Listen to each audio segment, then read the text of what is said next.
لیکن چونکہ پاکستان اور ہندوستان کے قیام کے وقت یہ چیز ایک ایگریمنٹ ہوا تھا اس حد تک کہ ان دونوں ملکوں میں مائنورٹیز جو ہے چاہے وہاں پہ مسلمان ہے یا یہاں پہ ہندو ہے یا کرسچنز ہے ان کا خیال رکھا جائے گا اور ایک دوسرے ملک کو کنسرن شو کرنے کا بالکل حق ہوگا اگر کسی ملک کی مائنارٹی کو خدا نخواستہ کسی تکلیف میں. یہاں پہ مائنارٹی کی بات چھوڑ دیں, یہاں پہ تو پورے مذہب کو اٹیک کیا جاتا ہے کیونکہ مذہب ہمارا ایک ہے. جب رسول اللہ علیہ وسلم کی ذات کو ہدف تنقید بنایا جاتا ہے تو یہاں پہ تو پھر بارڈرز رہتے نہیں ہیں نا, کیونکہ جب اور یہی وجہ ہے کہ پاکستان نے بھی اس پہ تنقید کی ہے, پاکستان نے بھی اس پہ احتجاج کیا ہے, اور حرمین شریفین جو خادم حرمین شریفین ہیں ان کی جانب سے بھی اس کے اوپر جو ہے وہ احتجاج کیا ہے. میں آپ کو شامل کروں گا علی رضا سید صاحب, یہ فرمائیے گا کہ ہم نے دیکھا کہ نپور شرما کے وقت جو ہے OIC ممالک کی جانب سے جو ہے وہ مذمتی قرارداد بھی پیش کی گئی, پھر ہمیں ایسے لگا کہ شاید اب یہ معاملہ رک جائے گا. آپ کو کیا لگتا ہے کہ یہ معاملہ رکنے کا نام کیوں نہیں لے رہا, اور جب بھی کوئی اس طرح کی توہین ہوتی ہے وہ ہمیشہ BJP ہی کی جانب سے کیوں ہوتی ہے؟ کیا مسلمان ممالک اس سارے معاملے میں ہندوستان کے ساتھ جن کے فرینڈلی ریلیشن شپ ہیں انہیں روکنے میں ناکام رہے ہیں؟ بہت شکریہ یاسر صاحب ٹائم دینے کا. اصل میں دیکھیں, ہمیں دیکھنا یہ ہوگا کہ یہ جو گورنمنٹ ہے اس وقت انڈیا میں, مودی سرکار جو ہے, یہ گورنمنٹ BJP کی گورنمنٹ بے شک آپ کہیں اس کو, لیکن اصل میں جو پالیسی ہے, اصل میں جو نظریات ہیں, جس پہ BJP کے پیچھے جو مین پاور ہے وہ ہے RSS کی. اور RSS کی اگر آپ ہسٹری دیکھیں, اور جب سے انہوں نے RSS کا وجود عمل میں لایا گیا اس وقت سے ان کی جو پالیسیز ہیں ٹورڈز منورٹیز, ٹورڈز مسلمز, اس کرسٹل کلیئر ہیں. تو وہ ان کو موقع ملا ہے اب اپنے ایجنڈے پہ کام کرنے کا, اور وہ بھرپور طریقے سے BJP کو سامنے رکھ وہ اپنے جو مشن ہے اس کی تکمیل کی طرف بڑھ رہے ہیں.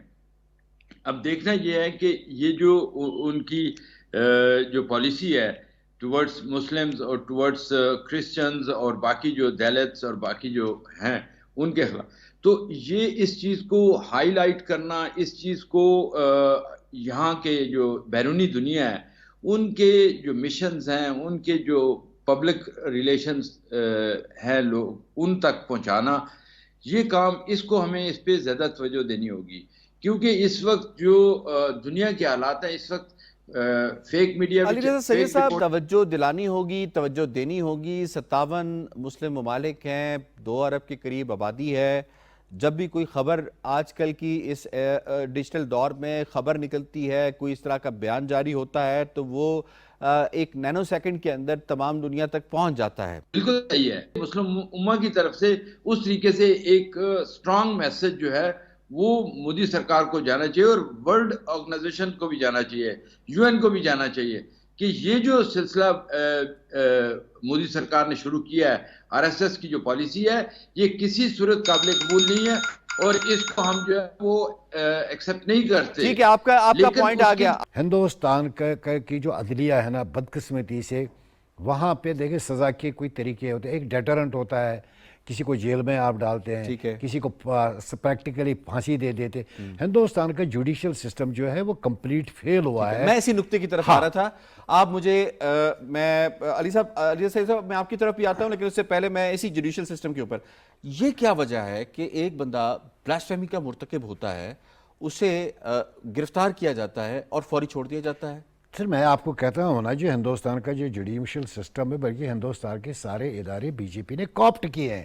آپ مجھے بتائیں, ہندوستان کے پارلیمنٹیرینز, ایون میں پچھلے دنوں بات سن رہا تھا, آپ کا بڑا ایک یہ رہا ہے یونائٹڈ نیشنز میں بھی ان کا رہا ہے, وہ رہا ہے انڈر سیکرٹری جنرل, مجھے نام یاد ہے, وہ کہتا تھا, کانگریس کا ہے وہ, ششی تھرور, وہ کہتا ہے کہ دنیا کا one of the best diplomats Hindustan کا رہا ہے. وہ کہتا تھا کہ کوفت ہو جاتی ہے پارلیمنٹ میں, وہ بات کرنے اٹھتا ہے تو پوری BJP حملہ کرنے لیے. ججز آپ کے جو ہے وہ وہی ٹھیک لوگ ہے جی. ایک کوئکلی مجھے اسدالدین اویسی جو ہے اس حوالے سے اس کا کیا موقف ہے, بی جے پی کیا کر رہی ہے, ہندوستان میں رہتے ہوئے مسلمانوں کے ساتھ کیا کر رہی ہے, اسدالدین اویسی کیا کہتے ہیں, یہ سن لیجیے جی. کہ نپور شرما نے پروفٹ محمد صلی اللہ علیہ وسلم کے بارے میں اناپ شناپ بکنے کی کوشش کی. اس کے بعد ایک بھاجپا کے ودھائک نے اس طرح اناپ شناپ بکا ہے, تو یہ ڈیلیبریٹ اٹیمپٹ ہے. اس سے ایک بات ظاہر ہوتی ہے کہ بھارتیہ جنتا پارٹی پروفٹ محمد صلی اللہ علیہ وسلم اور مسلمانوں سے نفرت کرتی ہے. علی رضا سید صاحب یہ فرمائیے گا کتنا سسٹمیٹک ہے, کتنی زیادہ سپورٹ ہے ان تمام لوگوں کو بی جے پی کی جو یہ کام کر رہے ہیں؟ دیکھیں وہ اپنے ایک منشور پہ کام کر رہے ہیں, ان کو فل سپورٹ ہے, بی جے پی کی بھی سپورٹ ہے, اور جو بھی ایکسٹریمسٹ ہیں وہاں ان کی سپورٹ ان کو ہے. سید صاحب مجھے کوئکلی دوسرے ٹاپک کی طرف جانا ہے کیونکہ وقت کی کمی ہے. اس وقت کشمیر کی جو معیشت ہے جی اس کا بہت برا حال ہے. جو ایپل گروورز ہیں بڑے پریشان ہیں. یہ سارٹ دیکھ لیں, ان کی پریشانی کا اندازہ اس سے لگے گا. اس کے بعد ہم اس پہ بات بھی کر لیتے ہیں جی. 80 روپے پیٹی. 80 روپے یہ پیٹی. خالی جو لکڑی کی پیٹی ہے یہ حساب سے 115 اچھا جی, ہو گئی 200. 200 روپے. ایڈوکیٹ پرویز صاحب, یہ کہا جاتا تھا کہ آرٹیکل 370-35A کے بعد تو کشمیر کی اکانومی بڑی پھلے پھولے گی. $5 بلین کا نقصان ہو چکا ہے. سیب کے گروورز کیوں پریشان ہیں جی اتنے زیادہ؟ سر سب سے پہلے جب ہم 5 اگست کو ہی دیکھیں گے کہ جب اس کے بعد ہم نے ایک تو دیکھا ہے کہ سب سے پہلے انڈیا جو میجر کرتا ہے, کیونکہ یہ جو کشمیر کا سیب جو ہے نا یہ حساس ہے, اس کی ضرورت ہوتی ہے پیسٹیسائڈس کی. سب سے پہلے جب اس پہ دوائی چھڑکنے کا ٹائم آتا ہے, کیونکہ یہ نازک بھی ہے اور اس کی ایک اپنی گریس بھی ہے, اس کو مینٹین کرنے کے لیے آپ کو پیسٹیسائڈس کی ضرورت ہوتی ہے. تو اس کا جو کنٹرول جس کے پاس ہے وہ اقبال ڈائتھین کے بیٹے جو آج کل جو اپنی پارٹی چلا رہا ہے, ان کے پاس پہلے تھا ہندوستان کا ون آف دا ان کا پپٹس تھا. سب سے پہلے تو اس دوائیوں کی کرائسس وہ کر جاتی ہے, تو میجر جو اس کا سیب ہوتا ہے وہ ڈیمیج ہو جاتا ہے. اب اس کے بعد جتنا بھی بچتا ہے اس کے لیے پھر ٹرانسپورٹ کے ایشوز یہ کرتے ہیں, کیونکہ اکثر گاڑیوں پہ حملے ہوتے ہیں, کیونکہ جب یہاں سے گاڑی جاتی ہے وہاں سے واپس جب آتی ہے, کیونکہ ہمارا میجر مارکیٹ جو ہے وہ دہلی ہے, کیونکہ ہمارا جو ہسٹوریکل روٹ تھا وہ راول پنڈی تھا. ہمیں ہر حال میں اس کو دہلی کے مارکیٹ میں بھیجنا ہے, کیونکہ کشمیر میں اتنا زیادہ فروٹ ہے, یا تو اس کو ایکسپورٹ کرنا ہے. کشمیر جہاں سے جب ٹرک ڈرائیورز آتے ہیں, جب وہ یہاں سے فروٹ اٹھاتے ہیں, وہاں سے جب بھی آتے ہیں ان کو رستے میں تلاشیاں ہوتی ہے, کہیں گائے کا انہوں نے نہیں لائی, بھینس وہاں سے نہیں لائی. بہت سے ڈرائیوروں کو انہوں نے مارا پیٹا, ان کو شہید کر دیا, گاڑیاں چلائی. تو اس کے بعد تو ایک تو لوکل کشمیریوں کے لیے ایشو ہے, تو وہ بڑا ایوائڈ کرتا ہے. ایک تو اس سے اس کی اکانومی ختم ہو گئی. دوسری بات جو ہے اس جیسے آپ نے کہا کہ بڑی ریکوائرمنٹس ہے اس کی. ہمارے پاس جو پیٹی ہوتی ہے نا جس میں سیب بھرتے ہیں وہ لکڑی کا ہوتا ہے. اس لکڑی کے لیے آپ کو ضروری ہے, آپ کی انڈسٹری چلانے کے لیے آپ کے لیے بجلی کی ضرورت ہے. ہماری 20,000 میگا واٹ کیپیسٹی ہے بجلی کی, 1600 میگا واٹ اس وقت ہندوستان بجلی پیدا کرتا ہے, جو سفیشینٹ ہے کشمیر کے لیے. وہ بجلی ساری علی صحیح صاحب کو علی صحیح صاحب فرمائیے گا, کشمیر کی اکانومی کو ایک منظم طریقے سے ختم کیا جا رہا ہے. کیا آپ اس کامنٹ سے اتفاق کرتے ہیں؟ پچھلے جتنے بھی واقعات ہوئے ہیں کیا اس سے کشمیر کی اکانومی کو فائدہ ہوا ہے یا نقصان؟ دیکھیں 5 اگست کے بعد جتنے بھی اقدامات مودی سرکار لے رہی ہے وہ جان بوجھ کے لے رہی ہے کہ جو لوکل اکانومی ہے اس کو ختم کیا جائے, اور جو لوگوں کی لائف لائن ہے اس کو متاثر کیا جائے. اور جس طرح یہ پرویز صاحب کہہ رہے تھے, بالکل یہ ایک سسٹمیٹک طریقے سے ہو رہا ہے, چاہے وہ قیمتیں بڑھا کے ہو, چاہے وہ یہ ٹرکس جو جاتے ہیں سری نگر سے دلی تک جاتے ہیں, اس کا جو ٹائم فریم ہے اس کو آپ دیکھیں. اصل میں یہ مارکیٹ جو ہے وہ راولپنڈی اسلام آباد تک سب سے جو بیسٹ روٹ تھا صدیوں پہلے, وہ یہی روٹ تھا.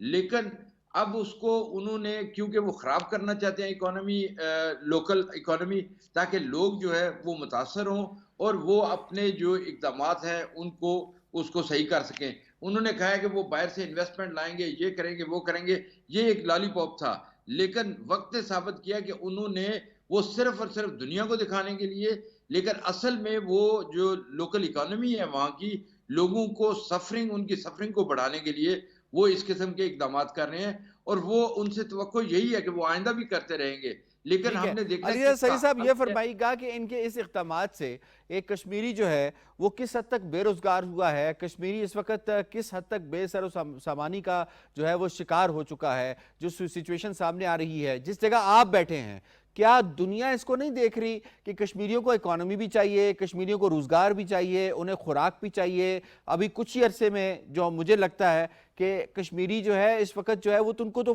فوڈ شارٹیج کا بھی سامنا کرنا پڑ سکتا ہے اس سارے معاملے میں اگر دیکھا جائے تو. دیکھیں انہوں نے کیا کیا, یہ کووڈ-19 کا جب پیریڈ تھا تو اس میں بھی انہوں نے جو پہلے ہی لاک ڈاؤن میں ہے کشمیر 5 اگست سے لے کے, اس کے بعد انہوں نے اس طریقے سے استعمال کیا ہے کہ ان کی کشمیریوں کی جو اکانومی ہے اس کو انہوں نے ٹارگٹ کیا ہے, کیونکہ ایک بندہ جو شام کے وقت اپنے بچوں کے لیے کھانا لاتا ہے وہ کھانا نہ لے کے آئے تو وہ کیا کرے گا, وہ مجبور ہوگا. تو یہ ان کی جو پالیسی ہے اس کو روکنے کے لیے یورپ میں اس پہ کافی جو ہے نا وہ ڈسکشن ہو رہی ہے کہ وہاں کے جو حالات ہیں مقبوضہ کشمیر کے اندر وہ لوکل اکانومی کو بھی اور مزید تباہ کر رہے ہیں, اور جو بیسک رائٹس ہیں لوگوں کے اس کو جس طریقے سے دبایا جا رہا ہے اس پہ بھی. لیکن جو پریکٹیکل اقدامات ہیں وہ ان کی طرف سے ابھی تک نہیں ہوئے. وجہ یہ ہے, ایک تو کووڈ کا پیریڈ تھا, پھر یہ یوکرین وار آ گئی, پھر چائنا اور یو ایس کا جو سلسلہ چلا ہوا ہے اور انڈیا جو پوزیشن اس میں لے رہا ہے, یہ ساری چیزیں جو ہے بدقسمتی سے کشمیریوں کے لیے اس وقت جو ہے وہ راستے میں رکاوٹ ہیں. لیکن دنیا جو ہے آپ کا پوائنٹ آ گیا. مجھے کوئکلی پروگرام کے موضوع کی جانب جانا ہے جس میں وہاں پہ یہ کہا جا رہا تھا 370 اور 35A کی بات کی جی, یہاں پہ لوگ بڑے خوشحال ہوں گے. پٹواری جو ہے وہ 3 روزہ سٹرائک پر ہیں جی, اور انہوں نے اس وقت پین سٹرائک کی ہوئی ہے.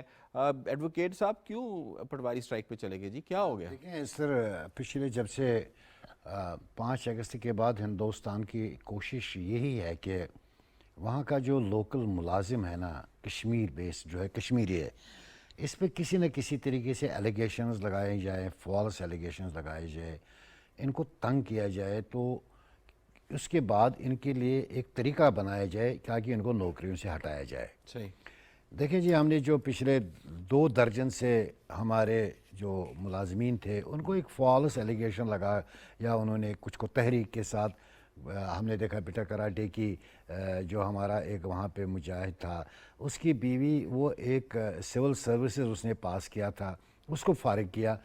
اب یہ انہوں نے یہ طریقہ کیا کہ وہاں کا جو لوکل ملازم ہے نا اس کو کس طریقے سے تنگ کرنا ہے, فالس ایلیگیشنز لگا کے, ان کو الزامات لگا کے ان کو مختلف طریقوں سے فارغ کر دیتے ہیں.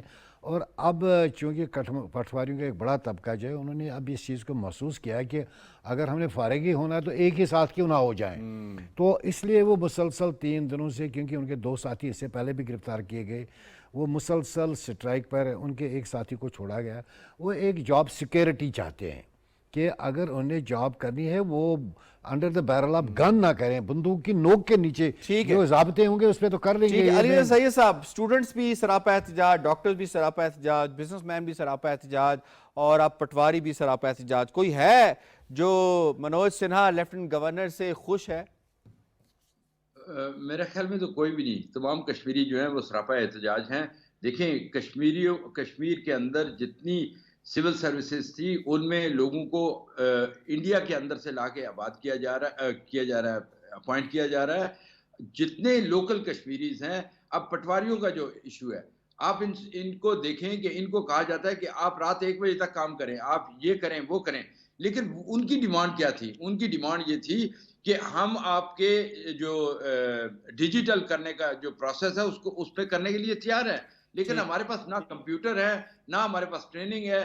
ہمیں جو ہے وہ ٹریننگ دی جائے, یا ہمیں اب یہ کیا کریں گے, یہ انڈیا سے لائیں گے بندے اور ان کو ان کی جگہ لوکل کشمیریوں کی جگہ ان کو لگائیں گے. وہ انسیکیور فیل کر رہے ہیں. آئی ہیو ٹو وائنڈ اپ. علی رضا سید صاحب, ایڈوکیٹ پرویز صاحب, دونوں مہمانوں کا بہت بہت شکریہ. پروگرام میگزین سے اتنا ہی, اجازت دیجیے اللہ نے کے بعد.